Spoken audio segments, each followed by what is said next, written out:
Rasulullah merupakan orang yang gemar berkontemplasi. Beliau senantiasa berdoa kepada Tuhan supaya diberikan pencerahan terhadap kaumnya. Ia sangat khawatir dengan kondisi moral masyarakat Mekah yang mengalami keruntuhan. Hingga suatu ketika saat Rasulullah sedang berdiam diri dan beribadah di Gua Hira pada bulan Ramadan 610 Masehi, datanglah malaikat Jibril dengan membawa wahyu pertama Quran Surah Al-Alaq ayat 1-5.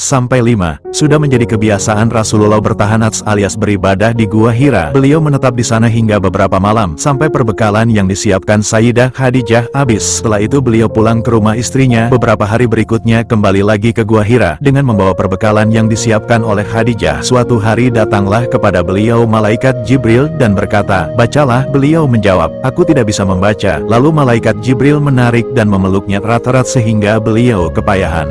Kemudian Jibril melepaskan Rasulullah dan berkata lagi, "Bacalah." Dan Rasulullah menjawab, "Aku tidak bisa membaca." Rasulullah lalu ditarik dan dipeluknya kembali kuat-kuat hingga habislah tenaganya. Seraya melepaskan Rasulullah, ia berkata lagi, "Bacalah." Rasulullah kembali menjawab, "Aku tidak bisa membaca." Kemudian untuk ketiga kalinya ia menarik dan memeluk Rasulullah sekuat-kuatnya. Lalu seraya melepaskannya ia berkata, "Bacalah," dengan menyebut nama Tuhanmu yang menciptakan. Dia telah menciptakan manusia dari segumpal darah. Bacalah, dan Tuhanmu lah yang maha pemurah, yang mengajar manusia dengan perantaran kolam. Dia mengajar kepada manusia apa yang tidak diketahuinya. Quran Surah Al-Alaq ayat 1-5. Lantas Rasulullah pulang ke rumah Khadijah dengan penuh ketakutan hingga tubuhnya bergetar. Rasulullah berkata kepada Khadijah, "Selimutilah aku." Akhirnya beliau diselimuti hingga rasa takutnya menghilang. Setelah itu Rasulullah mulai menceritakan apa yang telah dialami kepada Khadijah. Ia berkata, "Sesungguhnya aku mencemaskan diriku." Mendengar hal itu kemudian Khadijah menjawab, "Sama sekali tidak. Demi Allah, Allah selamanya tidak akan menghinakan engkau. Sesungguhnya engkaulah orang yang senantiasa menyambung tali persaudaraan, selalu menanggung orang yang kesusahan, selalu mengusahakan apa yang diperlukan, selalu menghormati tamu dan membantu derita orang yang membela kebenaran." Kemudian Rasulullah diajak oleh Khadijah untuk menemui salah seorang anak dari pamannya yang bernama Warakah bin Naufal bin Asad bin Abdul Uzza. Ia merupakan penduduk Arab yang memeluk agama Nasrani ketika zaman kegelapan atau jahiliyah. Selain itu, Warakah juga merupakan seorang yang memiliki kemampuan bahasa Ibrani yang baik. Bahkan ia menulis sejumlah kitab dan Injil dalam bahasa Ibrani, meskipun ia buta dan sudah tua. Setiba di sana Khadijah berkata kepada Warakah, "Wahai anak pamanku, dengarkan cerita anak saudaramu ini." Lantas Warakah bertanya kepada Rasulullah, "Wahai anak saudaraku, apakah yang kau lihat?" Mendengar pertanyaan dari Warakah, Rasulullah menceritakan mengenai apa yang telah beliau lihat dan alami kala di Gua Hira. Kemudian Warakah berkata, "Itulah Namus alias Jibril yang pernah diutus Allah kepada Musa. Mudah-mudahan aku masih hidup di saat engkau diusir kaummu." Rasulullah bertanya, "Apakah mereka akan mengusirku?" Warakah menjawab,